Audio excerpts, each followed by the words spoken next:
God operating through the human heart, unconditional love, a state of non-judgment.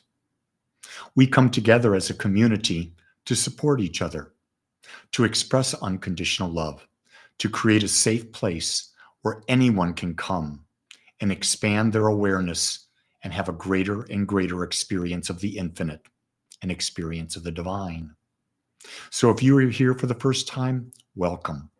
Know that we're here for you, and there's many ways that you can plug in. The two things that we do is we teach the science of mind and we practice meditation. So we go into oneness and then we tap into our creative power and create a fulfilling life, a unique life, one that is meaningful for us. So let's start off today with meditation.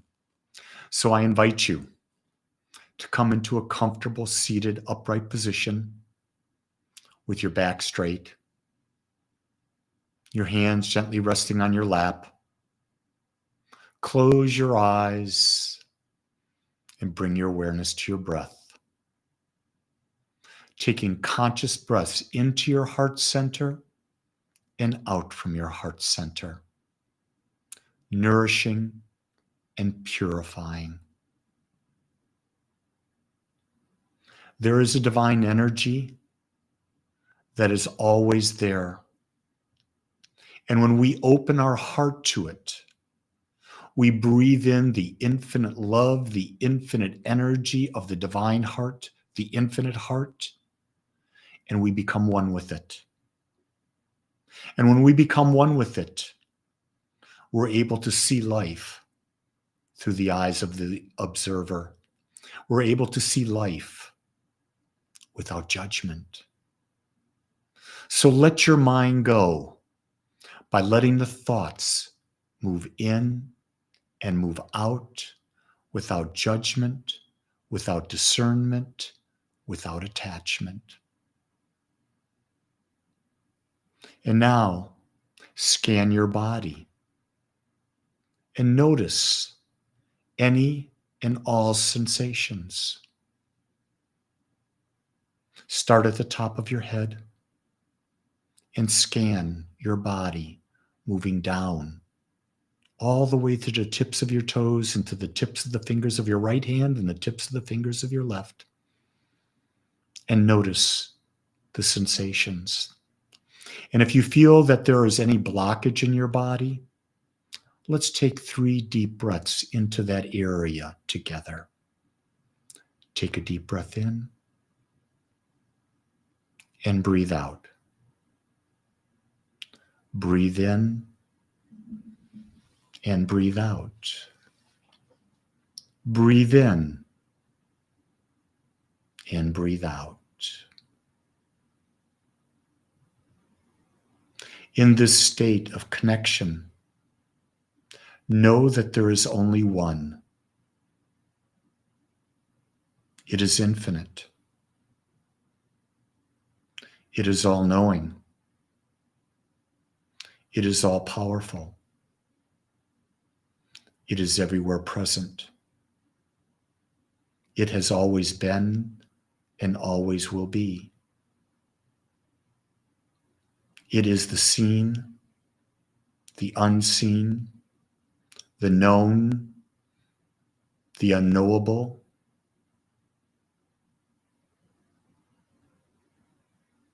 It is infinite. And fall into its arms, for you are the infinite individualized. You were created by the infinite, out of it. Your mind and its mind are the same mind. Open yourself to divine wisdom. And if there's something you are seeking, an answer you are searching for, some guidance, ask. Just simply open your heart and ask the infinite mind that is you to give you that next step, that next thought. And now just listen.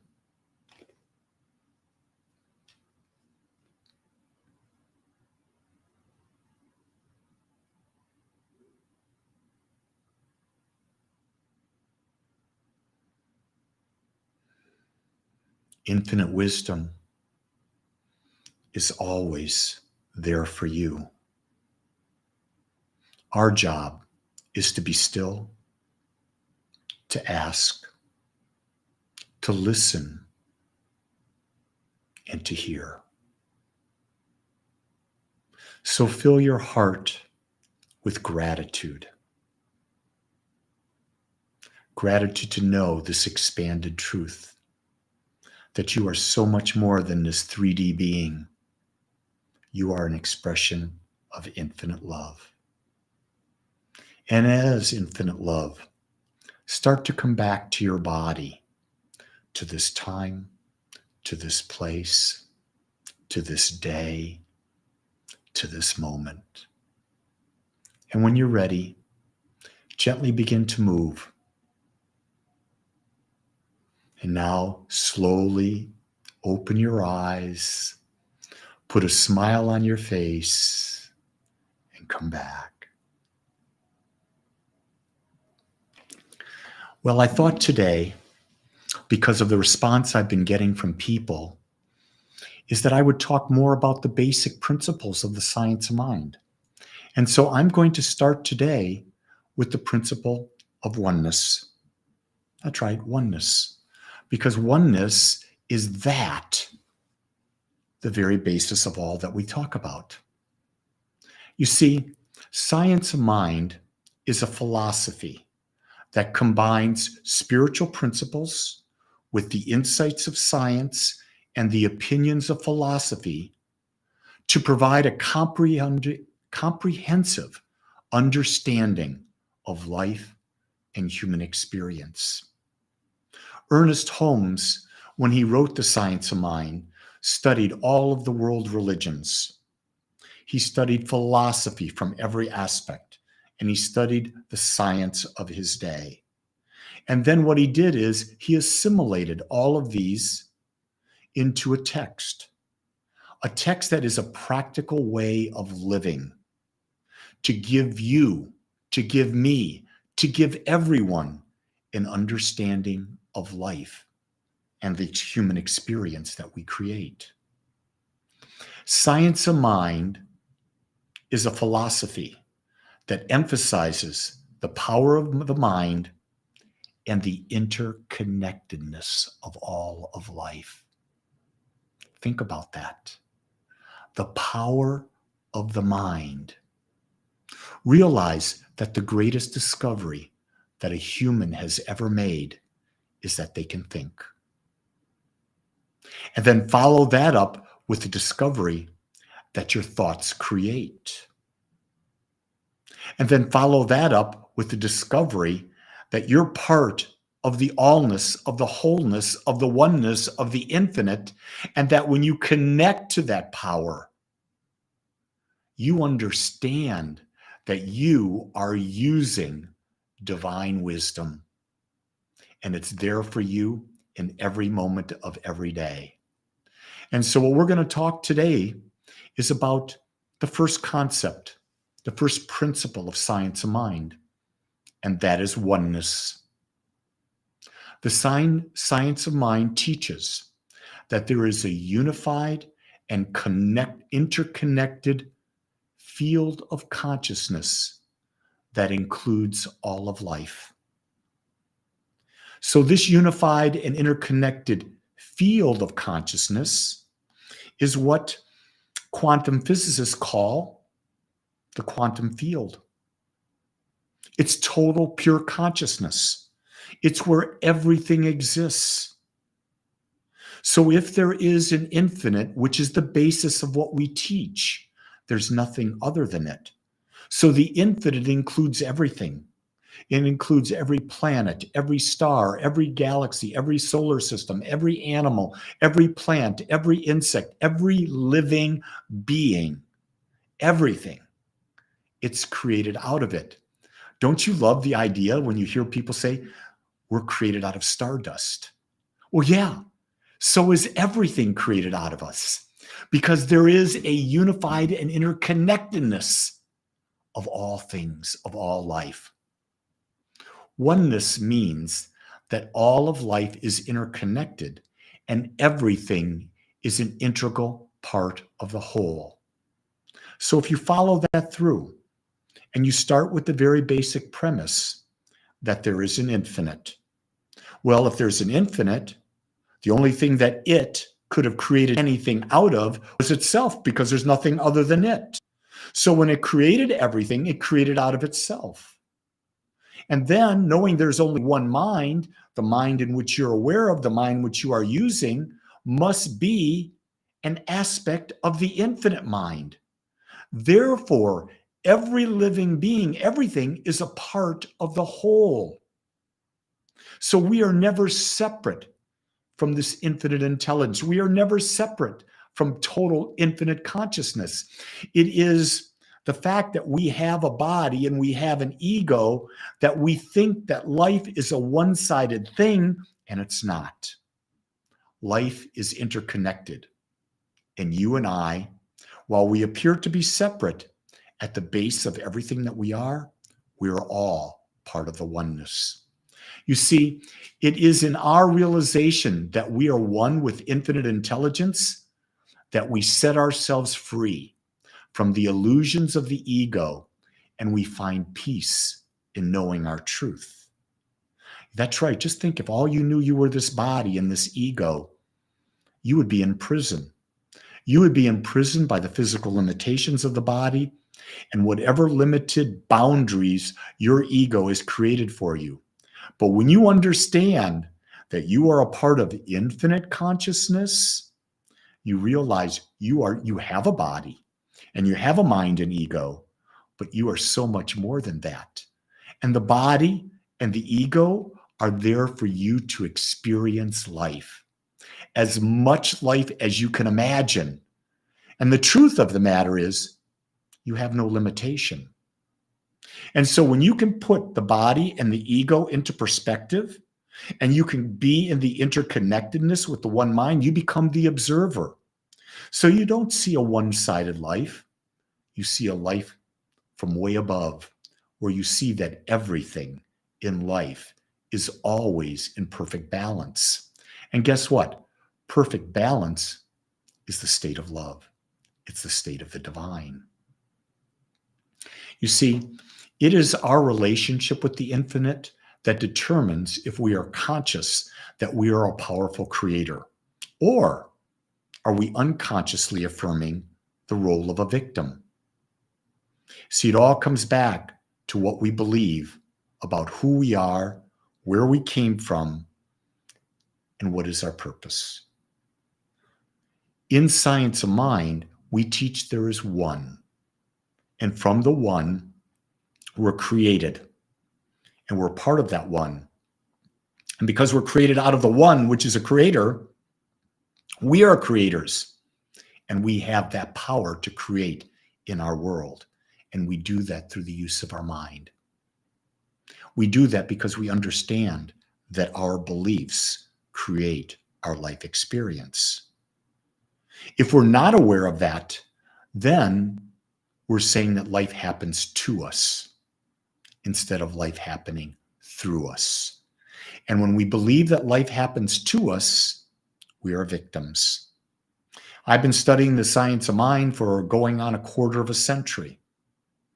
And there are times I'm a very conscious creator. I know that I'm a part of the infinite. And there are times I fall back into the ego, into the body, and I am unconscious, and I have a perception that times I'm a victim. And the way I get myself out of that is I go into meditation, and I let go of the body, I let go of the ego, and I center into the idea of oneness. I recreate my awareness of my connection to the infinite power and presence. You see, oneness is the ultimate state of love. It is here in oneness that all healing takes place, that all abundance is realized. And it is from this state of consciousness that we open ourselves up to infinite wisdom, and we can become a conscious creator of our life experience. But it's only when we come to the realization that we're one with it. And in the oneness, we are actually love expressing. And when we know that, we realize it.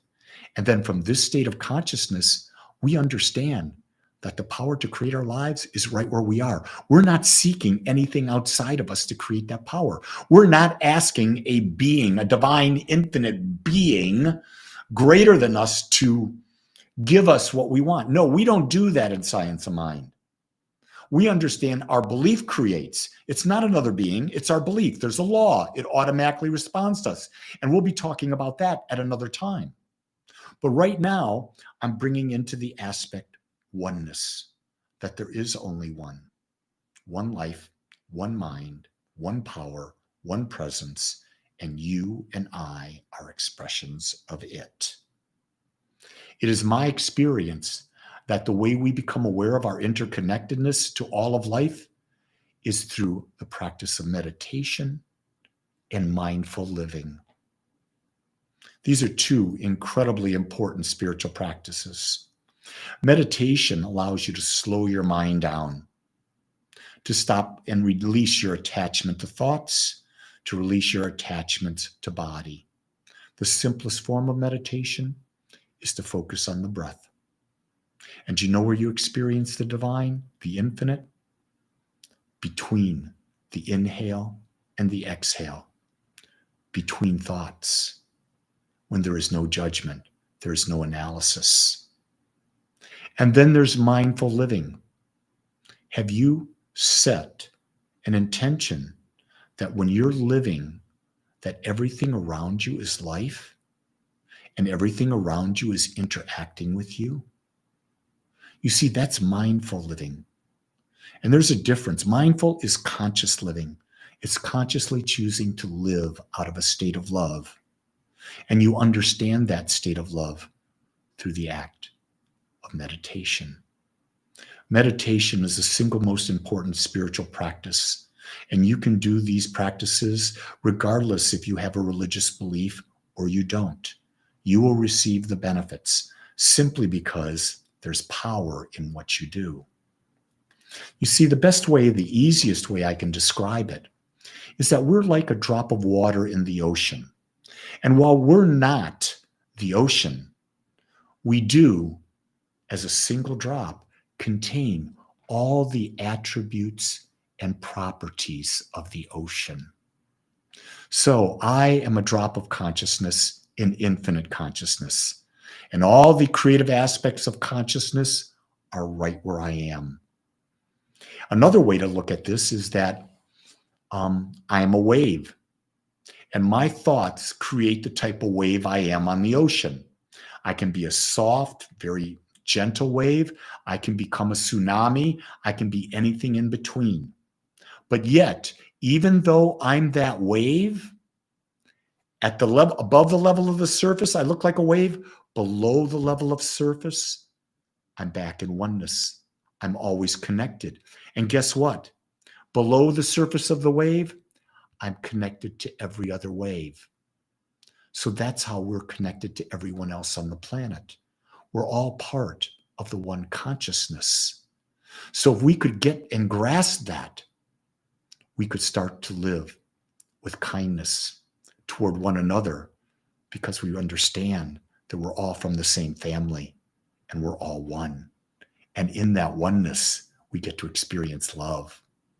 You see, there is only one. It is infinite. It is all-knowing. It is all-powerful. It is everywhere present. It has always been and always will be.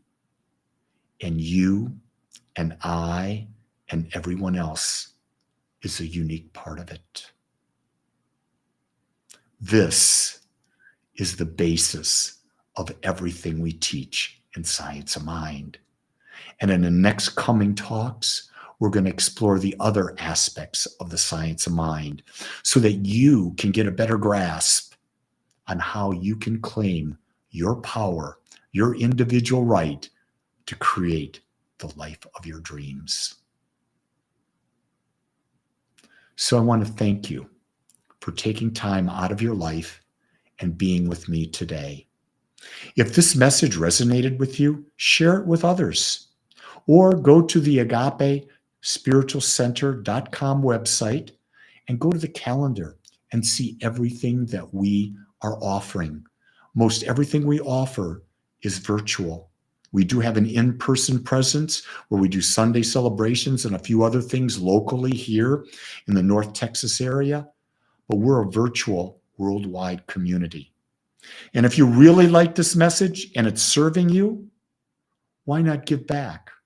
Why not click the link below in the description and make a donation to Agape so that we can take this message and bring it to greater and greater and greater numbers of people.